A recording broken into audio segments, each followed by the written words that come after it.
After our breakup, she sent me a letter. I'm pregnant. It's yours, and we need to co-parent. I responded, I'll need a paternity test. She refused. How dare you doubt me? So I replied with medical records showing I'd been sterile since my childhood cancer treatment. Her next letter from her lawyer said, Original post. I, 31 male, had leukemia when I was 11. Spent 2 years in and out of hospitals. Chemotherapy, radiation, the whole nightmare. I beat it, obviously, or I wouldn't be typing this. But the treatment left me with a permanent souvenir. I'm sterile. Sperm count of essentially 0. My oncologist explained it when I was 16. The chemo destroyed my fertility. It was a lot to process as a teenager, but I've had 15 years to come to terms with it. I tell you this up front because it's kind of important to the story. My ex and I dated for 2 years. We broke up about 4 months ago. The relationship wasn't terrible, but it wasn't great either. She had a habit of making everything about her needs while dismissing mine. Little things at first, always picking the restaurant, always deciding what we watched, getting annoyed if I made plans without consulting her. Then bigger things. She didn't like my friends, thought I spent too much time with my family, got weird whenever I talked about work stuff she didn't understand. The breakup itself was pretty standard. I told her I didn't see a future together. She cried, called me selfish, said I was throwing away the best thing that ever happened to me. Classic. I helped her move her stuff out of my apartment over a weekend, and that was supposed to be the end of it. 3 weeks ago, I got a letter. An actual physical letter, which should have been my first red flag, because who sends letters anymore? It was from her. Handwritten on fancy stationery, with little flowers on the border. The gist was, I'm pregnant. It's yours. We need to discuss co-parenting arrangements. I know this is a shock, but I believe we can handle this maturely. I sat with that letter for about 10 minutes.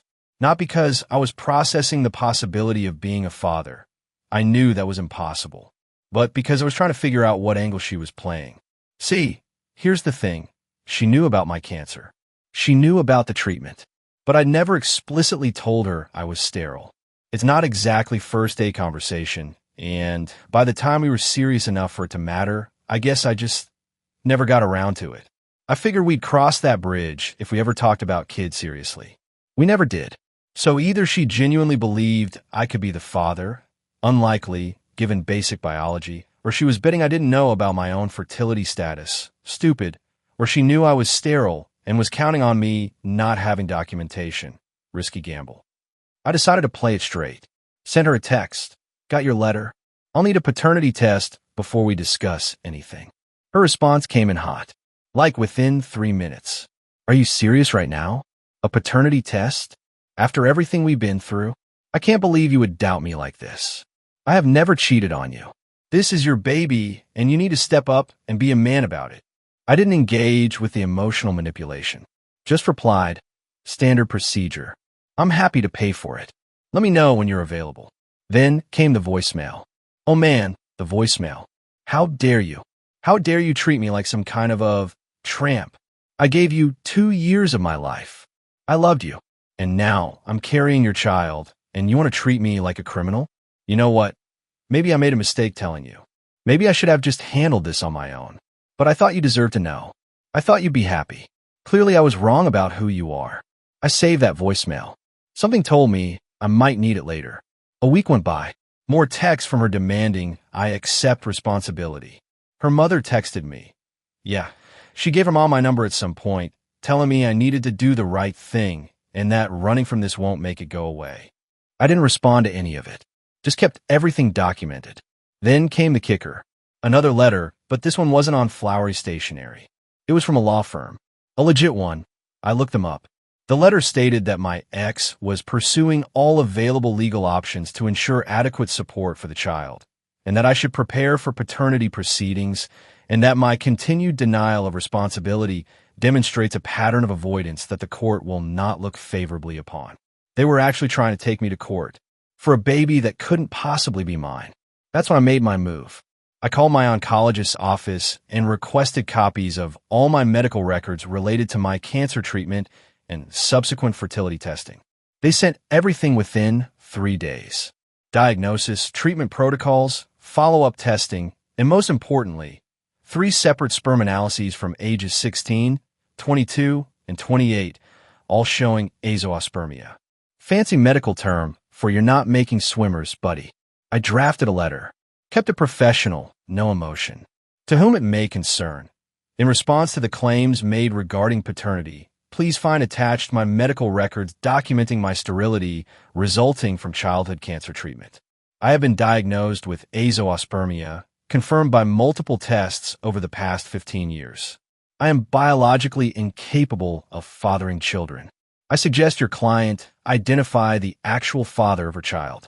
Any further attempts to pursue fraudulent paternity claims against me will be met with appropriate legal action. I have retained counsel. I hadn't actually retained counsel yet, but I figure it sounded good. Sent copies to her lawyer, to her directly, and kept one for myself. Then I waited. It's been 6 days. Radio silence from everyone. Her mom, who was texting me daily, suddenly stopped. Her lawyer hasn't responded. And my ex? Nothing. Part of me feels bad. Not for her. She tried to commit fraud, but for the actual situation.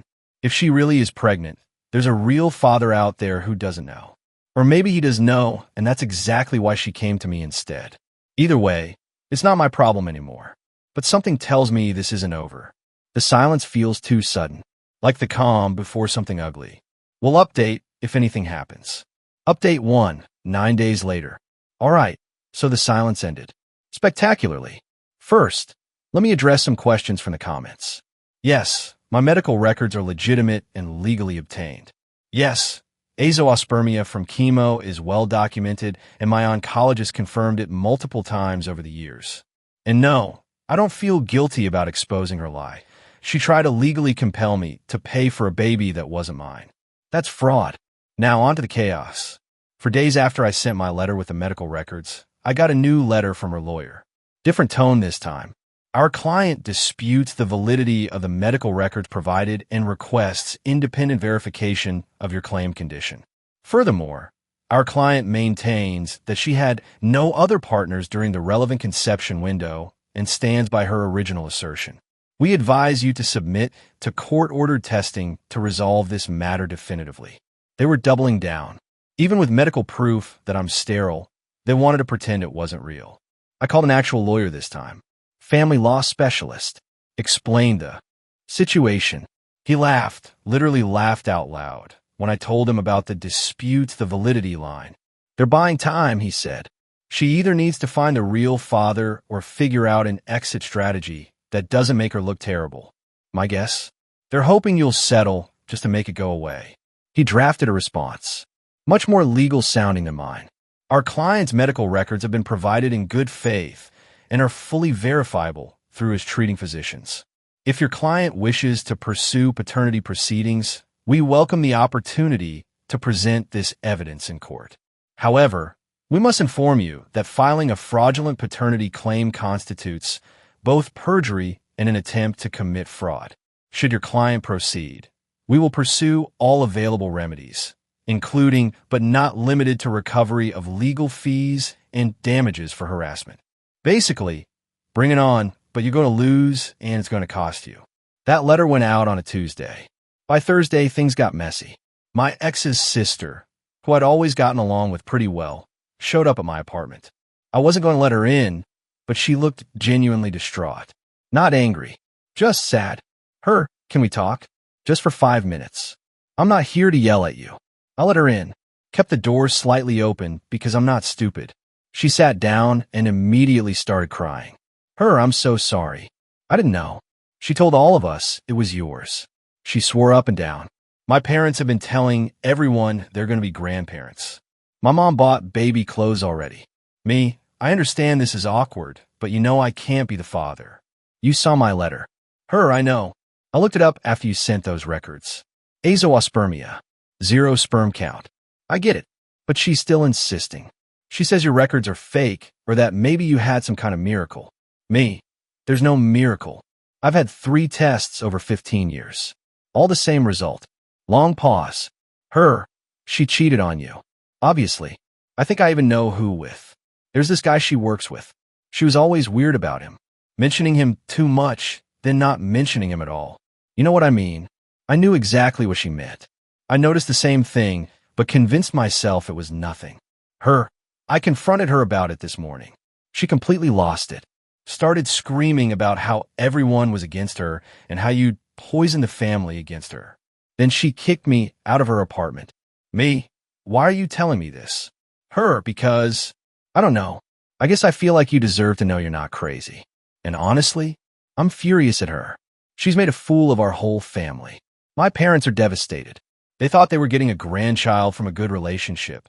And now they're finding out their daughter cheated and then try to trap someone else into paying for it. She left after that. Apologized again. Said she'd understand if I never wanted to hear from any of them again. Honestly, I appreciated her coming by. It felt like the first honest conversation I'd had about any of this. But then came Friday. I got a call from my landlord. Apparently someone had contacted him claiming I was running an illegal business out of my apartment and that I was dangerous. He was calling to figure out what was going on. Turned out my ex had somehow found his number and called him with a bunch of nonsense. Drug dealing, noise complaints, threatening behavior. None of it true. My landlord knew me for 3 years and didn't believe any of it, but he was obligated to follow up. Then Saturday, I got a text from a number I didn't recognize. Hey man, this is weird, but I think I need to tell you something. I work with your ex. She's been telling everyone at the office that you got her pregnant and abandoned her. She's trying to get sympathy donations for baby stuff. She asked me to Venmo her $50 for a car seat. Is any of this real? I sent him back one line. I'm medically sterile and have documentation proving it. The baby isn't mine and can't be mine. His response, holy crap. I'm telling everyone. By Monday, I heard from 3 more people from her workplace, all asking variations of the same thing. She'd apparently been working the sympathy angle hard, telling coworkers she was a struggling single mom-to-be whose deadbeat ex refused to support her. One of them sent me a screenshot of an email she'd sent to the entire department asking for hand-me-down baby items because the father abandoned me. I forwarded that to my lawyer. He added it to the pile. The pregnant victim abandoned by her heartless ex. Reality, a cheater who got caught and tried to make someone else pay, literally. I don't know who the real father is. I don't care anymore. But I'm starting to think maybe he's figured out too. Because yesterday, someone posted in a neighborhood Facebook group asking if anyone knew a good family lawyer for a complicated paternity situation. The person who posted? A guy who works at the same company as my ex. I'm grabbing popcorn for this one. Update 2, 16 days after original post. Buckle up because this got so much messy, and then, finally, resolved. So remember the guy from the Facebook group? The one asking about family lawyers? My buddy who's still Facebook friends with people from my ex's workplace did some digging. Turns out he's a project manager at her company. Mid-30s. Married with 2 kids. Yeah, apparently, the affair had been going on for about 8 months, which, if you do the math, means it started while we were still together. The timeline of her pregnancy lines up perfectly with when they would have been, you know? Here's where it gets wild. His wife found out. Not from me. I had nothing to do with it. She found out because my ex, in her infinite wisdom, started texting this guy panicked messages after I sent the medical records proving the baby wasn't mine. Messages like, we need to talk, and you can't ignore this, and you're the only other person it could be. He'd been ignoring her, just flat out not responding, hoping it would go away, which meant when his wife saw those messages on his phone, she had questions.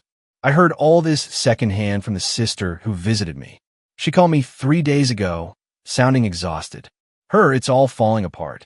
The guy from her work, his wife called our mom, called our MOM, screaming about how her daughter destroyed a marriage, and now she's going to have to explain to her kids why daddy's moving out.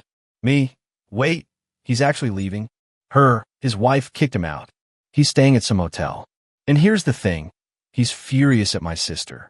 He's telling anyone who will listen that she told him she was on birth control, that she said the baby wasn't his, that she tried to pin on you first. He's making himself sound like a victim. Me, convenient. Right? They're both terrible. But now my sister's in full meltdown mode.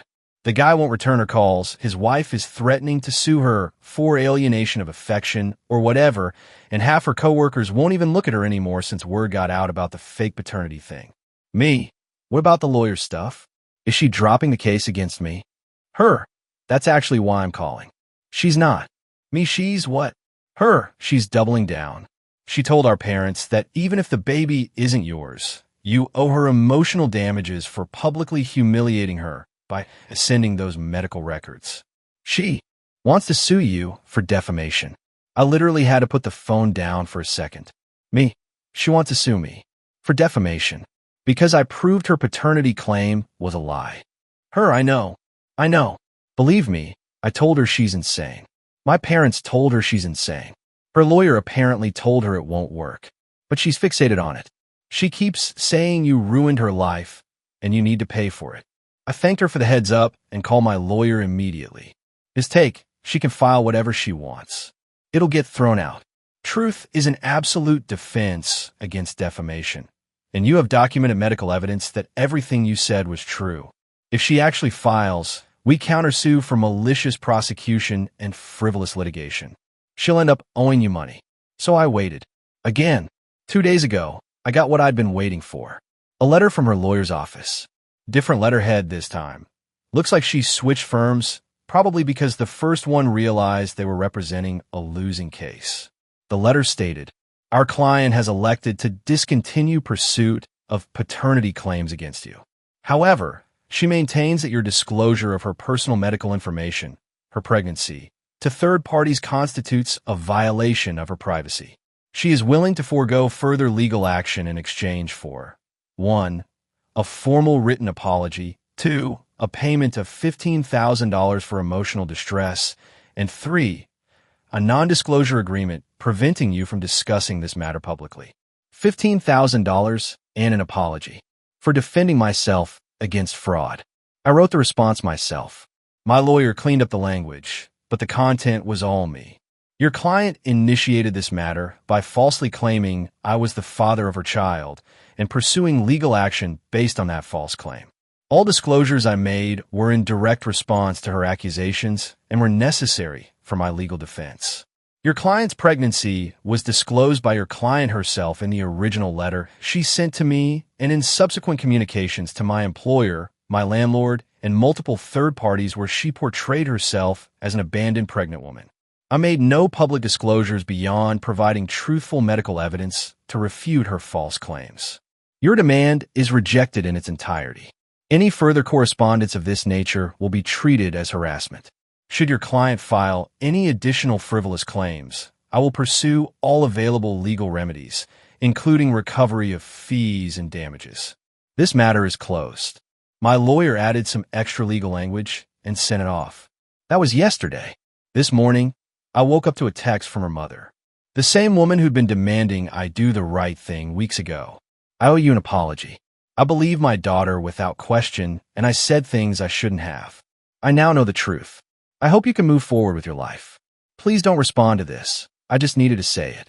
I didn't respond, but I screenshot it for the file. As of right now, the situation is this.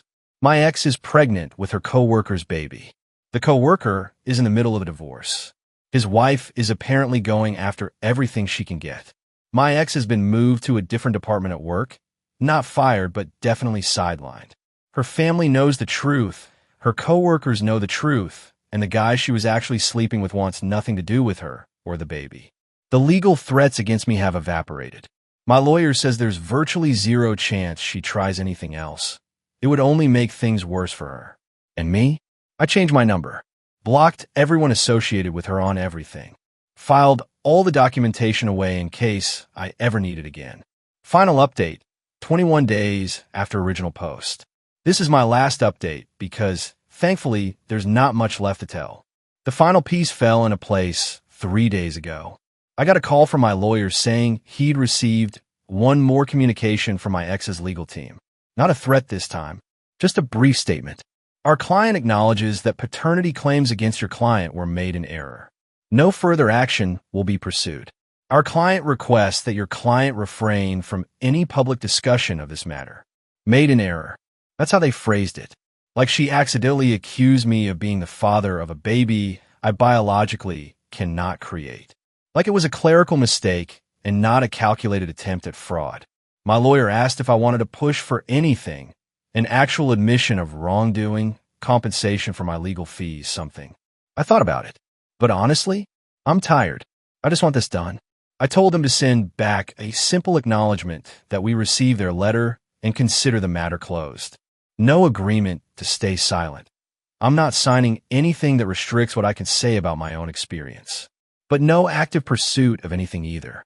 It's over. Legally, at least. Here's what I know about the fallout, pieced together from the sister and a few mutual acquaintances. My ex is about 5 months pregnant now. The co-worker, the actual father, is fully divorced. His ex-wife got the house, primary custody of their kids, and what I hear is a very generous support arrangement. He's living in a one-bedroom apartment, and, according to people who work with him, looks like he aged 10 years in 3 weeks. He and my ex are not together. From what I understand, there was a brief period where she thought maybe they'd make it work since the truth was out anyway. He apparently told her, and this is a direct quote passed through multiple people, so take it with a grain of salt. You tried to stick another guy with my kid. Why would I trust you with anything? Which, honestly, fair point. My ex's parents are still talking to her, but barely. The sister told me their dad won't even be in the same room with her for more than a few minutes. Their mom is supportive in that she's helping with practical pregnancy stuff, but the relationship is strained. The family had to tell extended relatives that there wasn't going to be a baby shower because circumstances changed. The co-workers who were donating money for baby stuff, they asked for it back when they found out the truth. Apparently, that was its own drama that I only heard about secondhand. Something about an HR complaint and a very awkward all-hands meeting. As for the defamation stuff and the demands for money and an apology, gone. Completely abandoned. Turns out when you've been exposed as a cheater who committed paternity fraud, threatening to sue the person you defrauded doesn't play well. Her new lawyer probably told her she'd be laughed out of court. And me? I'm doing okay. Not great. This whole thing took a toll. There were nights where I just sat there feeling angry about how close I came to being legally responsible for someone else's kid. If I hadn't kept those medical records, if I'd never gotten that fertility testing done as an adult, if I just believed her and tried to do the right thing, I'd be on the hook for 18 years of child support for a baby that was never mine. That's what keeps me up sometimes. How easy it would have been for her to win. Most guys don't have definitive proof they're sterile. Most guys would take a paternity test, sure, but she could have dragged that out for months, maybe years. She could have gotten support payments started before the test even happened. The system isn't exactly set up to protect men in these situations. But I got lucky. Childhood cancer gave me the one piece of evidence she couldn't argue with. Silver linings, I guess. I'm not dating anyone right now. Probably won't for a while. This whole experience made me realize I need to be more careful about who I trust, and I need to have certain conversations earlier in relationships, including the fertility thing. It's awkward to bring up, but apparently the alternative is much worse. The sister reached out one more time, just to say she was sorry again and that she hoped I'd be okay. I told her no hard feelings toward her. She was caught in the middle of her sister's mess. We're not friends or anything, but we left on decent terms. Her, for what it's worth, I don't think she's learned anything. She's already blaming everyone else. You, the co-worker, our parents, even me for siding against her. She'll never admit she did anything wrong. Me, that's her problem now. Not mine. Her, yeah. Yeah, it is. That's the last contact I've had with anyone from that family. So here's where I'm at. New phone number, same apartment, same job, same life. Just minus one manipulative ex, and plus a whole lot of documentation I hope I never need again. Someone in the comments of my first post said I should write a book about this. I don't think I will, but I'm keeping all the records in a fireproof safe, just in case she ever decides to try something again in the future. My lawyer said it's unlikely, but with people like her, you never know. The cancer tried to kill me when I was 11. It failed, but it took my fertility. For 20 years, I thought that was purely a loss, something stolen from me that I'd never get back. Turns out it also gave me an unchallengeable defense against one of the oldest tricks in the book. I'm not saying I'm grateful for what I went through. I'm not. But I'm grateful that when someone tried to use my own body against me, my body had receipts. Stay safe out there. Document everything. And if someone tells you that you're the father of their child, get that test. Even if you think you trust them. Especially if you think you trust them. Thanks for following along.